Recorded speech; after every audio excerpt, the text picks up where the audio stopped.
Are you tired of the old traditional 50s lifestyle? Tired of the oppressive laws and control? Want to rebel against established authority? Do you long for something more than the conformity and materialism of the middle class from the 1950s? I didn't think you did. We're in the 60s now. Welcome to the youth culture of the 1960s, the program where I explain how and why opposition to existing policies and values developed and changed over the course of the 20th century. Get ready to learn all about the groundbreaking things our modern youth is doing to change our world. Easy. All you need is love. All you need. First off, how could we be trying to change the world in the first place?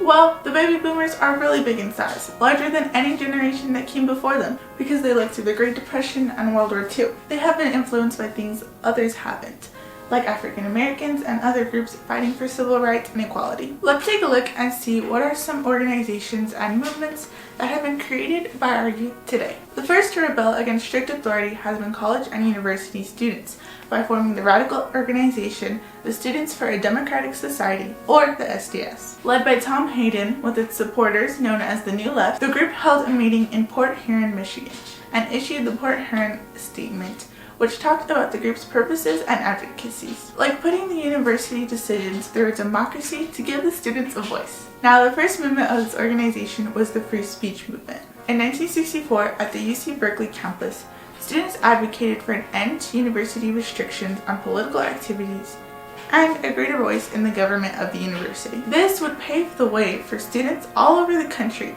to protest against university rules. Many students at this time were protesting against the Vietnam War and the draft. You see, after students graduated, young men were faced with the potential of being drafted into the war, a war in which many thought was immoral. So many students protested the war through demonstrations like burning draft cards and holding protests against military recruiters and ROTC programs. Many also fled to Europe and Canada to avoid serving. After the assassination of Martin Luther King Jr. and Robert Kennedy in 1968, the SDS joined African American students in sit-ins at Columbia University to protest against racial discrimination.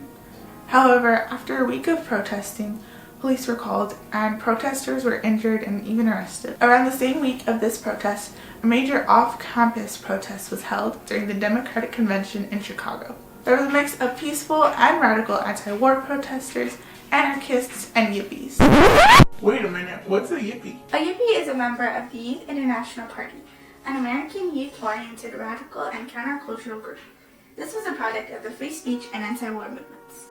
All these groups of people damaged property, terrorized pedestrians, and taunted police. Things got pretty crazy when the mayor of Chicago, Richard Daley, ordered police to break up demonstrations, and the media called this a police riot. Perhaps the most radical action of the SDS was the Weather Underground organization. This group turned to violence and vandalism for ways of attacks on the system. What started as riots quickly escalated to stealing weapons and to even bombings. They believed that the evil corporate greed and injustices of the country required an extreme response, or even a revolution. There's no way to be committed to nonviolence in the middle of the most violent society that history's ever created. I'm not committed to nonviolence in any way. During their 7 years of existence, they set off a total of 25 bombs at the Capitol, Pentagon, and the State Department, causing them to be on the FBI's most wanted list, and discrediting the idealism of the whole New Left. Now, it's important to know that there was an opposing organization to the SDS known as the Young Americans for Freedom. This was a more conservative organization that formed an alliance between conservative and libertarian college students. They advocated for America's involvement in the war, mainly because it would mean the containment of communism.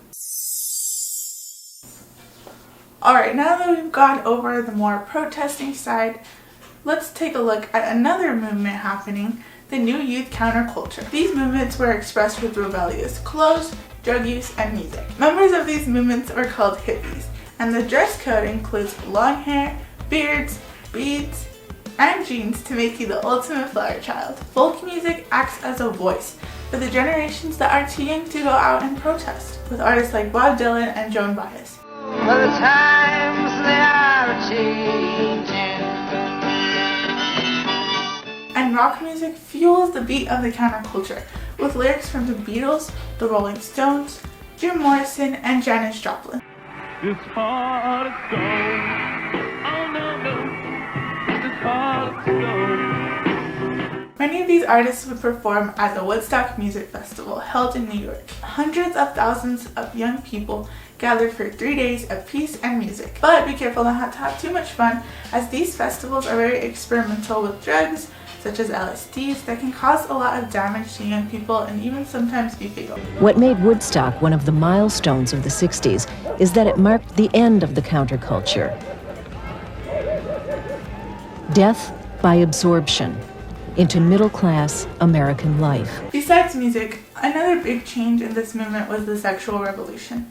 This broke the traditional beliefs of sexual conduct. This was evident in Alfred Kinsley's research, which showed that sexual expression was more common than many thought. Later, these results would be blamed for the increase of AIDS and abuse among teenagers in the 80s. So, to sum everything up, opposition to existing policies and values from American youth developed from the civil rights movement and oppressive controls and laws, and they changed over time with more radical movements and individuals. Well, that's all the time we have for our program today. Tune in next week when we talk about the environment and natural resources.